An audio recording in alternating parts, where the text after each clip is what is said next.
Hello everyone, welcome back to our YouTube channel Educational Point. I am Jyoti ma'am and I am here with my new video on the topic process model. But before going to start our session, I would like to say please subscribe my channel, also like and share this video. This is our second video on this topic.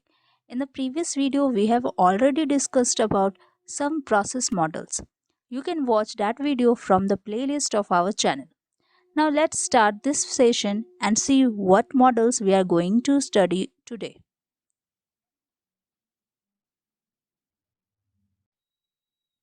So we have many types of software models which are built-in fixed model, waterfall model, iterative model, prototype model, spiral model, RAD model, incremental model, V model and agile model. So these are the different types of software process models, and we have already done about fix build and fix model, waterfall model, iterative model and prototype model. In today's video we are going to talk about spiral model, RAD model, incremental model, V model and agile model. So let's see one by one about them.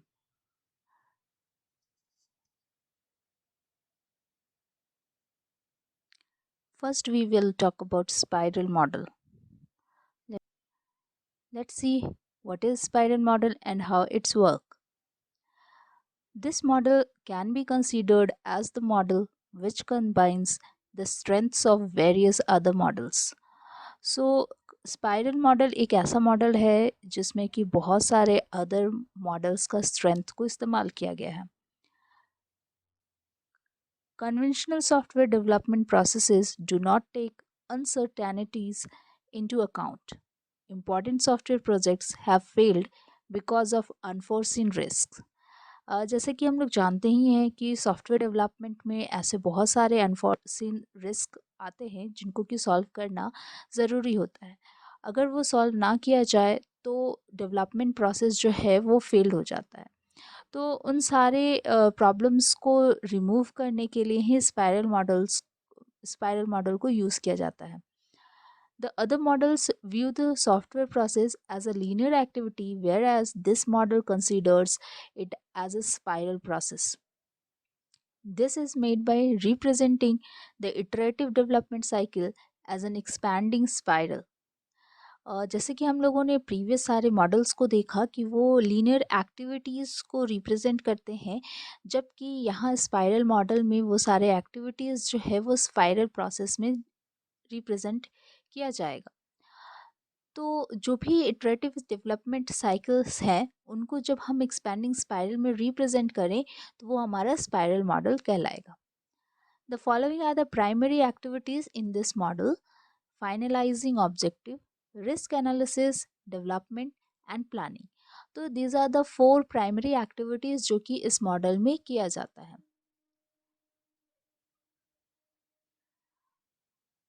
Let's understand the spiral model with this picture. So as you can see in this picture, एक स्पैंडिंग spiral के through iterative development cycle को दिखाया गया है. And इसके जो primary activities हैं वो हैं सबसे पहला कि ऑब्जेक्टिव को आइडेंटिफाई करना, देन रिस्क एनालाइज करना.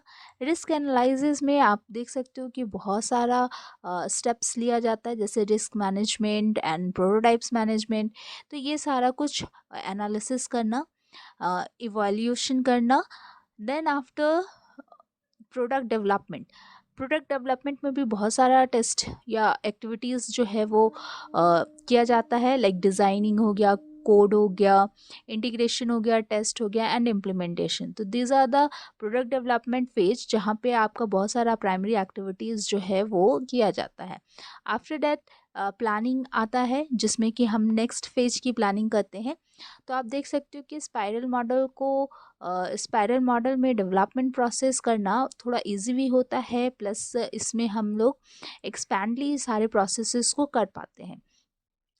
तो ये अदर दूसरे मॉडल से बेटर होता है क्योंकि हम लोग यहाँ पे कॉन्वेंशनल सॉफ्टवेयर डेवलपमेंट प्रोसेस से हटकर स्पाइरल प्रोसेसेस कंसीडर किया जा रहा है. Now let's see the other model. Next model is red model. Let's see the working process of RAD model. RAD stands for Rapid Application Development. So जो ये RAD है वो स्टैंड करता है रैपिड एप्लीकेशन डेवलपमेंट के लिए. This model gives a quick approach for software development and is based on a linear sequential flow of various development processes. तो ये मॉडल जो है वो एक क्विक अप्रोच देता है सॉफ्टवेयर डेवलपमेंट का, और ये लीनियर सीक्वेंशियल फ्लो पर जो है बेस्ड होता है. जैसे कि अभी हम लोगों ने देखा कि स्पाइरल मॉडल जो है वो स्पाइरल प्रोसेस करता है, जबकि रैड मॉडल जो है वो लीनियर सीक्वेंशियल फ्लो फॉलो करता है. The software is constructed on the component basis. Thus, multiple teams are given the task of different component development. यहाँ पर जो है मल्टीपल टीम जो है एक साथ वर्क करती है. मल्टीपल टीम को जो है अलग अलग कंपोनेंट पे वर्क करने को दिया जाता है, एंड देन जब टास्क कंप्लीट हो जाता है तब उनको वापस से ज्वाइन कर लिया जाता है. It increases the overall speed of software development. It gives a fully functional system with in very short time. अब क्योंकि यहाँ पे एक साथ मल्टीपल टीम्स वर्क कर रहे हैं अलग अलग कंपोनेंट्स पे, और जब वो प्रोसेस जो है कंप्लीट होता है तो फिर उनको एक साथ मर्ज कर दिया जाता है. इससे क्या होता है, ओवरऑल जो स्पीड है डेवलपमेंट का वो इंक्रीज़ होता है, और बहुत ही शॉर्ट टाइम पर वो सारे जो सिस्टम है, फंक्शनल सिस्टम है, वो फुलफिल हो जाते हैं. This approach emphasizes the development of reusable program components. It follows a modular approach for development. तो जैसा कि हम देख पा रहे हैं कि यहाँ पे मॉड्यूलर अप्रोच जो है वो यूज़ किया जा रहा है, क्योंकि यहाँ पे जो कंपोनेंट्स है उनको डिफरेंट डिफरेंट टीम्स के थ्रू जो है वो सॉल्व किया जा रहा है या प्रोसेस किया जा रहा है.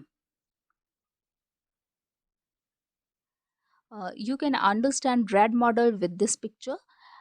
So as you can see in this picture, जो भी रिक्वायरमेंट एनालिसिस है उनको जो है अलग अलग मॉड्यूल्स में डिवाइड कर दिया जाता है, और डिफरेंट मैनेजमेंट टीम के थ्रू हैंडल किया जाता है.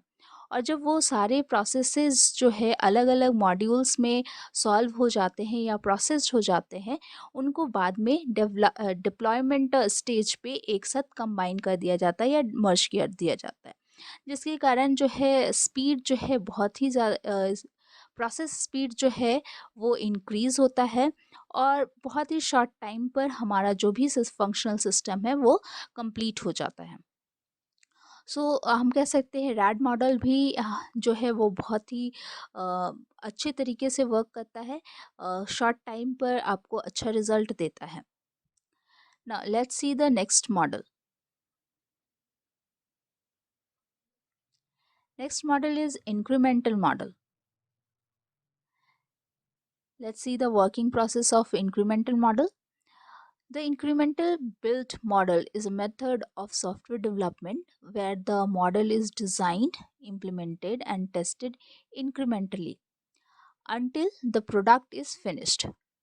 इंक्रीमेंटल मॉडल जैसे कि हम लोग देख रहे हैं सॉफ्टवेयर मॉडल को, सॉफ्टवेयर डेवलपमेंट का ही एक मेथड है, जहाँ पर डिज़ाइनिंग, इम्प्लीमेंटेशन एंड टेस्टिंग किया जाता है इंक्रीमेंटली फॉर्म में. मतलब कि एक छोटा छोटा जो है हर एक टाइम पर फीचर्स जो है ऐड होता है, जब तक कि प्रोडक्ट फिनिश ना हो जाए. It involves both development and maintenance. साथ ही इसमें डेवलपमेंट एंड मेंटेनेंस भी इन्वॉल्व रहता है. The product is defined as finished when it satisfies all of its requirements. और प्रोडक्ट को तभी फिनिश माना जाता है जबकि ये सारे रिक्वायरमेंट्स को फुलफिल करता है. Each iteration passes through the requirements, design, coding and testing phases. जैसे कि हम जानते हैं कि डेवलपमेंट प्रोसेस में जो है ये सारे फेजेस जो है आते हैं, इंक्लूडेड रहते हैं. तो इंक्रीमेंटल मॉडल में भी ये सारा फेज जो है होता है, requirements, designing, coding and testing का. and each subsequent release of the system adds function to the previous release until all designed functionally has been implemented. जैसे कि हम लोगों ने देखा कि इंक्रीमेंटल मॉडल जो है इंक्रीमेंटली जो है अपडेट करता रहता है और लास्ट में हमें एक फाइनल प्रोडक्ट मिलता है। तो जब हर एक स्टेज पर एक प्रोडक्ट हमें मिलता है और उनमें कुछ फंक्शंस को ऐड करके फिर नेक्स्ट जो है वो प्रोडक्ट तैयार होता है, और जब वो सारे रिक्वायरमेंट्स को फुलफ़िल करता है तो हमारा प्रोडक्ट जो है वो फाइनली डेवलप्ड हो जाता है। In this picture you can see that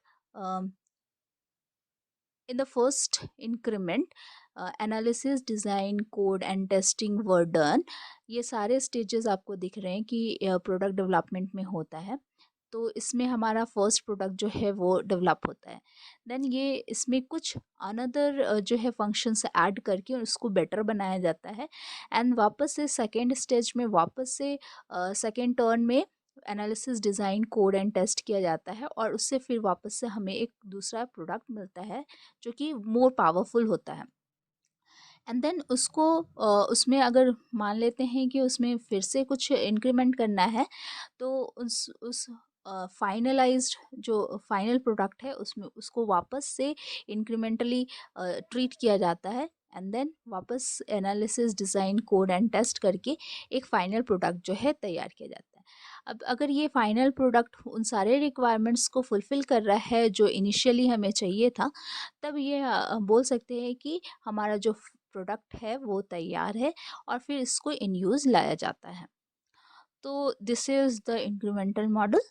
now let's go for the next model. Next model is V model. Let's see the working process of V model. V model also referred to as the verification and validation model. तो V model को हम verification and validation model भी कहते हैं. In this, each phase of SDLC must complete before the next phase starts. तो इसमें क्या है कि हर एक जो भी SDLC का एक फेज होता है वो कंप्लीट होता है, देन ही हम दूसरे फेज में जाते हैं और दूसरा फेज जो है वो स्टार्ट होता है। It follows a sequential design process same as the waterfall model. जैसे कि हम लोगों ने प्रीवियस वीडियो में देखा था वाटरफॉल मॉडल, उसमें भी इसी तरीके का कुछ काम होता था कि पहले फर्स्ट फेज जो है कंप्लीट होता था, प्रोसेस होता था, देन आफ्टर ही हम लोग नेक्स्ट फेज में जाते थे और वो फेज स्टार्ट होता था। तो वी मॉडल में भी कुछ इसी तरीके से वर्क होता है कि फर्स्ट फेज कंप्लीट होगा, देन हम लोग नेक्स्ट स्टेज में जाएंगे। Testing of the device is planned in parallel with a corresponding stage of development. V model contains verification phases on one side of the validation phase on the other side. तो V model में क्या होता है, दो device testing जो है वो दो पैरेलल सिस्टम में चलती है, जिसमें कि एक तरफ वेरिफिकेशन फेजेस होता है और दूसरी तरफ वैलिडेशन फेजेस होता है। Verification and validation phase process is joined by coding phase in V shape. Thus, it is known as the V model. अब ये दोनों स्टेजेस जो है, दोनों फेजेस वेरिफिकेशन वैलिडेशन का जो भी प्रोसेस है वो जाकर कोडिंग पर मिलते हैं और कुछ वी शेप बनाते हैं, इसलिए इसे वी मॉडल कहा जाता है।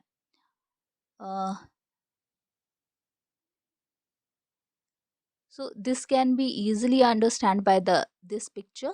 So in this picture you can see that यहाँ पर दोनों साइड का जो verification phase and validation phase है, ये दोनों कोडिंग पे आप आकर मिलते हैं, जिससे कि ये वी शेप जो है वो बनता है, इसलिए इस मॉडल का नाम वी मॉडल है। तो आप देख सकते हो वेरिफिकेशन फेजेस में जो है सबसे पहले स्पेसिफिकेशन आता है, देन सिस्टम रिक्वायरमेंट स्पेसिफिकेशन हो गया, फिर डिज़ाइनिंग फेज़ हो गया और उसके बाद कोडिंग फेज़ होता है। उसी तरीके से वैलिडेशन फेज में unit testing, component testing, system integration testing and acceptance testing किया जाता है। तो इस तरीके से आपको जो है फाइनल प्रोडक्ट जो है वो मिलता है। Now let's see the last model, which is Agile model. Let's see the working process of Agile model. The meaning of Agile is swift और versatile. तो जैसा कि हम जानते हैं कि Agile का मतलब होता है versatile. Agile process model refers to a software development approach based on iterative development. Agile process model भी iterative development approach को follow करता है. Agile methods break tasks into smaller iterations or parts do not directly involve long term planning. तो जैसा कि हम देख पा रहे हैं कि अजाइल मेथड्स जो है वो टास्क को स्मॉलर इटरेशन में ब्रेक कर देता है ताकि हर इटरेशन में वो छोटा छोटा टास्क जो है वो कंप्लीट किया जा सके. ये लॉन्ग टर्म प्लानिंग में इन्वॉल्व नहीं होता है. The project scope and requirements are let down at the beginning of the development process. Plans regarding the number of iterations and durations and the scope of each iteration are clearly defined in advance. Agile model में जो भी project scope होता है and requirements होता है वो development process के शुरू में ही बता दिया जाता है और उसी के अकॉर्डिंग सारा प्लान्स जो है वो किया जाता है. अजाइल मॉडल में हर एक इटरेशन का duration and scope clearly define कर दिया जाता है और फिर बाद में उस इटरेशन के कंप्लीट होने पर टास्क जो है कंप्लीट माना जाता है.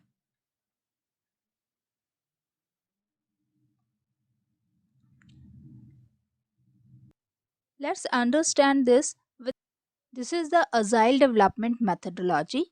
यहाँ पे आप देख सकते हो कि किस तरीके से हर एक इटरेशन में वर्क किया जा रहा है. तो सबसे पहले रिक्वायरमेंट एनालिसिस पे काम होता है. देन नेक्स्ट इटरेशन जो है आपका डिज़ाइन पे वर्क करता है. Then development, then quality assurance and then deployment. Deployment के बाद जो भी हमारा प्रोडक्ट तैयार होता है वो क्लाइंट को डिलीवर कर दिया जाता है. फिर अगर वो क्लाइंट उस मॉडल के साथ सेटिस्फाइड है देन उसको इन यूज़ किया जाता है. अगर उस प्रोडक्ट में कोई भी एरर है तो वो फिर से नेक्स्ट इटरेशन के लिए आगे सेंड कर दिया जाता है. तो आप देख सकते हो कि अजाइल मेथड में हर एक टास्क को एक छोटे छोटे स्मॉलर इटरेशंस में डिवाइड कर दिया जाता है और हर एक इटरेशन पे वर्क किया जाता है जिससे हमारा प्रोसेस जो है वो इजी हो जाता है.